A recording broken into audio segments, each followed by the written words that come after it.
Não é comunista que gosta de comer criancinha, é homem branco europeu. Vocês estão ligados que tem um estuprador pedófilo nas Olimpíadas? Esse vídeo eu não vou nem tentar monetizar, porque não vai ter como. O holandês Van de Velde estuprou uma criança de 12 anos e ficou apenas 13 meses na prisão. Ele foi condenado a 4 anos, mas acabou que mudou a lei para amenizar então para o estuprador e ele acabou ficando apenas 13 meses. Isso porque, como eu venho dizendo há muito tempo, a prisão ela não foi feita para branco europeu, essa raça ariana, ou enfim, branco de modo geral, homem branco, gente com poder, né? Gente com poder aquisitivo. Claro, se for branco pobre até que foi. A prisão foi feita predominantemente para prender preto com pouca quantidade de maconha, deixar eles lá mofando, para fazer a prisão parecer quase um campo de concentração, porque a gente vive numa sociedade realmente extremamente violenta, num mundo extremamente violento e extremamente injusto, não é igualitário, e é basicamente isso que a direita defende e pelo que ela luta. Isso tanto é verdade, não é minha opinião, isso são os fatos,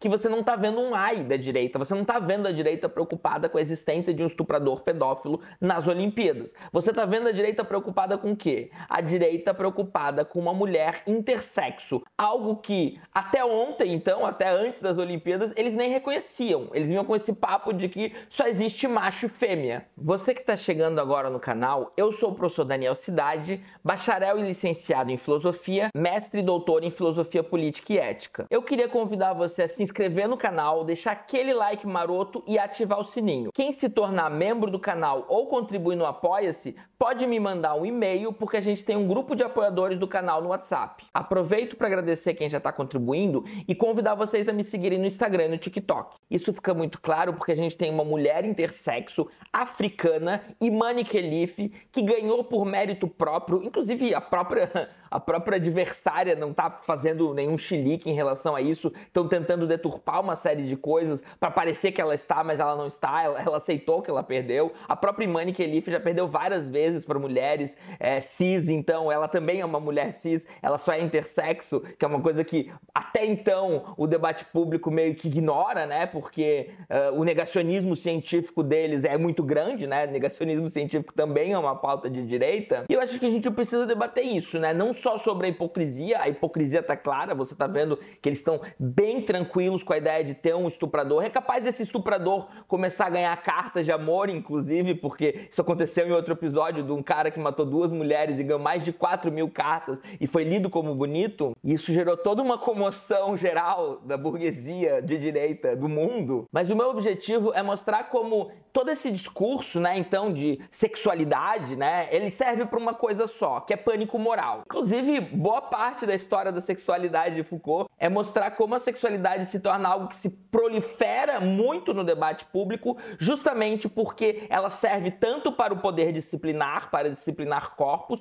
quanto para a biopolítica, né, para gerir uma população. Isso, claro que com o objetivo de fazer com que os seres humanos obedeçam, com o objetivo de subjugar os outros seres humanos. Então é sim um projeto de poder, e é um projeto de poder onde a sexualidade, onde questões de gênero também ocupam uma posição central, porque elas servem muito para esse pânico moral, elas servem muito para que eles consigam pautar o debate o tempo todo e jogar os seus interesses nesse meio termo. Então, em vez de falar que a gente tem muito interesse em criar uma sociedade onde homens brancos, ou qualquer homem, ou qualquer ser humano que estupre crianças vão ter uma punição adequada, ou melhor ainda, né, a gente nem permitir que essas pessoas saiam por aí estuprando, ao invés de criar, ao invés de pautar esse debate, ao invés de tornar isso relevante, eles vão criar uma série de coisas que estão completamente erradas de um ponto de vista científico, mas que vão te enganar. Você vai fazer papel de otário porque esse é o objetivo e eu tô aqui para te ajudar a não fazer papel de otário, tá? Se você quiser fazer papel de otário, o problema é seu, tá? Beleza, o problema é seu. Mas eu tô aqui na condição de filósofo com formação para te ajudar a não ser papel de otário.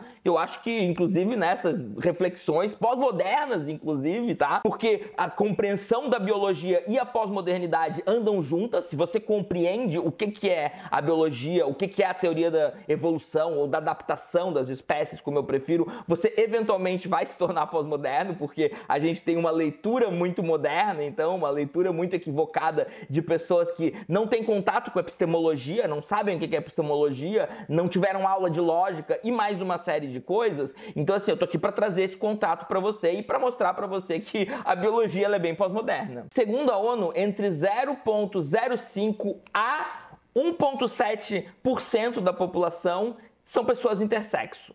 Esse número ele é estranho, né? Porque 0,05 é um número bem baixo, embora se você jogar para bilhões de pessoas, ainda assim dá um número muito grande de pessoas, ainda assim dá milhões de pessoas. Mas esse número 1,7 é um número bem alto, é um número bem alto. E pode estar aí, né? Tá meio que no meio termo, e isso não é culpa, né? Não é culpa dos cientistas, isso é culpa da nossa cultura mesmo, tá? Não é um problema tão científico, é um problema muito mais político, que é quem que tá fazendo exame, né? Quem é que tá querendo descobrir quais são os seus cromossomos, né? Se você tem cromossomo XX e você é homem, ou XY e você é mulher, ou se tá invertido em tese. Você não tá. Eu nunca fiz exame. Eu posso ser intersexo e não saber. Você também, a menos que você já tenha feito algum exame que diga que você não é intersexo, tá? Então assim, a gente não tá muito preocupado, a gente nem pautou direito com seriedade, né? Inclusive as feministas radicais, pelo menos as feministas radicais que se veem como TERF, né? Que são trans excludentes, né? Atrapalham bastante, mas não é culpa só das feministas radicais, tá? Inclusive eu quero fazer vídeos sobre feminismo radical, etc, que é uma coisa que me angustia bastante,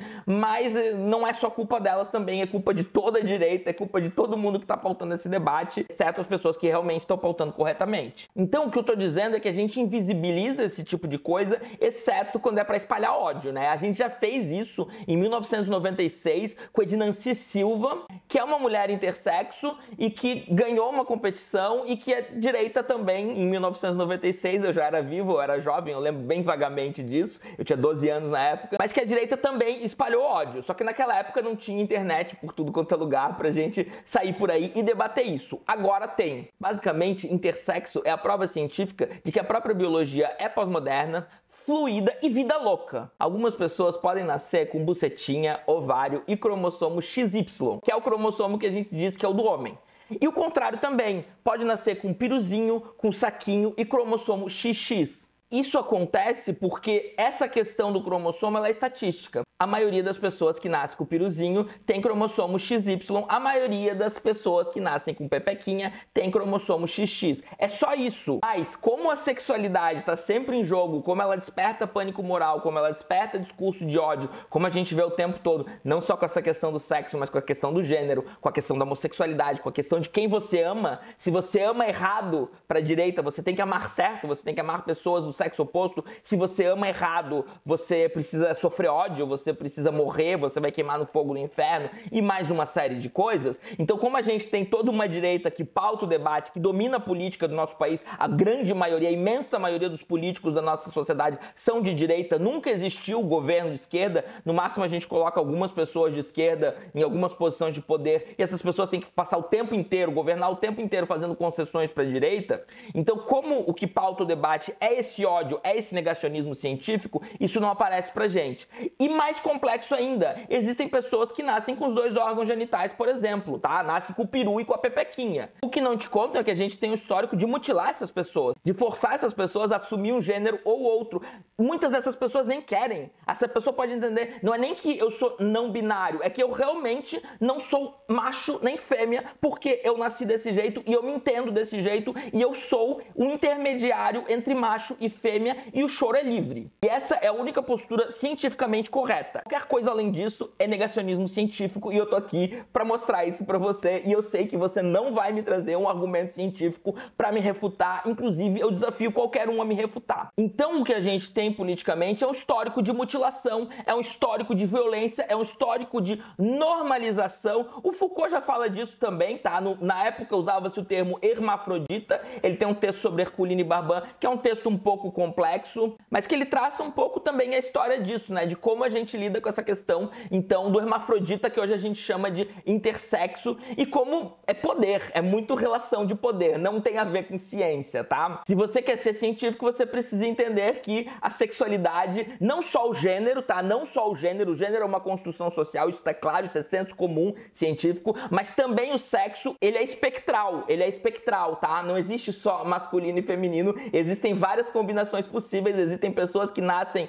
com bucetinha, então, mas também com bolas internas, por exemplo. Eu já vi um TED de uma mulher, então, que nasceu dessa forma, e ela tinha uma série de coisas, ela tinha cromossomo XY, mas ela era uma mulher e ela tinha bolas internas, mas ela tinha vagina, ela tinha seios, ela tinha uma série de questões aí que classificariam ela como mais próxima do que a gente chama de fêmea, né? Mesma coisa vale para pessoas mais próximas do que se chama de homem e pessoas que estão mais intermediárias, porque inclusive nascem com os dois órgãos genitais. Então, além desse histórico de mutilação e de negacionismo científico, a gente tem esse histórico de pânico moral, que é o que acontece muito nas Olimpíadas com essa questão trans. Essa questão trans é usada para gerar pânico moral. Ai, mas você acha justo? Bababá, bababá.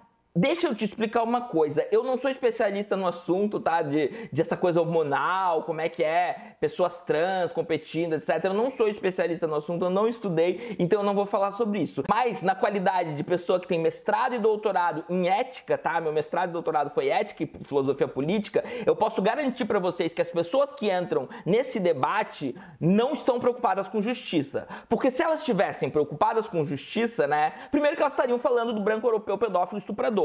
Mas segundo, mais importante ainda que isso, é explicar para você que as pessoas que vão vencer as Olimpíadas, estatisticamente falando, são as pessoas que receberam mais investimento, tá? Então, quanto mais um país investe nos seus atletas, mais atletas eles vai conseguir colocar no pódio, e os dados, os fatos mostram isso. Os fatos mostram isso. É claro que existe aí espaço, né, para o mérito individual dos indivíduos, existe espaço para sorte, existe espaço para outras coisas, mas mesmo assim, o que gera, de modo geral, a maior parte dos atletas de um país serem bem-sucedidos nas Olimpíadas é o quanto esse país investe financeiramente nessas pessoas. Por isso, então, né, que os Estados Unidos está sempre na frente, e por isso que hoje ele está, inclusive, manipulando a opinião pública para fingir que ele está na frente, quando ele está perdendo para a China, ele está manipulando porque ele sabe que existe uma disputa simbólica aí, porque ele sabe que esse investimento faz parte também do poder, faz parte de uma série de relações de poder onde quem está na frente se apresenta como o melhor,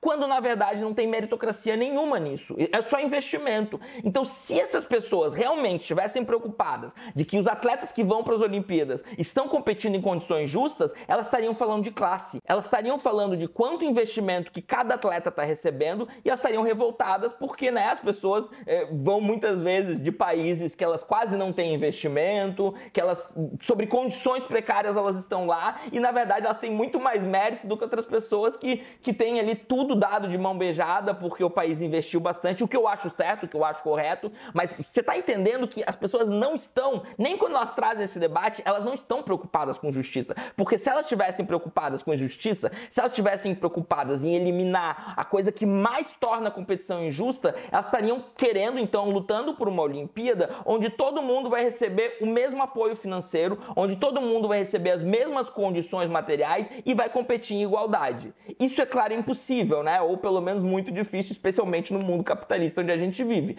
Então, na verdade, as Olimpíadas são um acordo que a gente faz porque elas são divertidas de assistir. Eu não tô aqui para dar hate em você que gosta de assistir a Olimpíada, não tô aqui para dizer que você é otário por gostar de Olimpíada, eu sei que é divertido de assistir, então assista à vontade, mas saiba que as cartas estão marcadas. Saiba que as Olimpíadas nunca foram e nunca serão um local de justiça. As Olimpíadas é um local de competição e de competição desleal. Então, se você tá curtindo esse local de competição desleal, não vem usar a questão trans para jogar ódio, para jogar pânico moral, para fazer discurso de ódio, porque é isso que você tá fazendo. Mesmo que você fale assim, eu sou de esquerda mais, enfia o sou de esquerda mais no olho do seu cu, porque você está espalhando pânico moral, você está fazendo o jogo da direita, que é esse jogo mesquinho, ignorante e anticientífico e anti, inclusive, mérito. Não tem nada a ver com meritocracia. Pelo contrário, tem a ver com covardia, tá? Então é isso, espero que tenham gostado e até mais.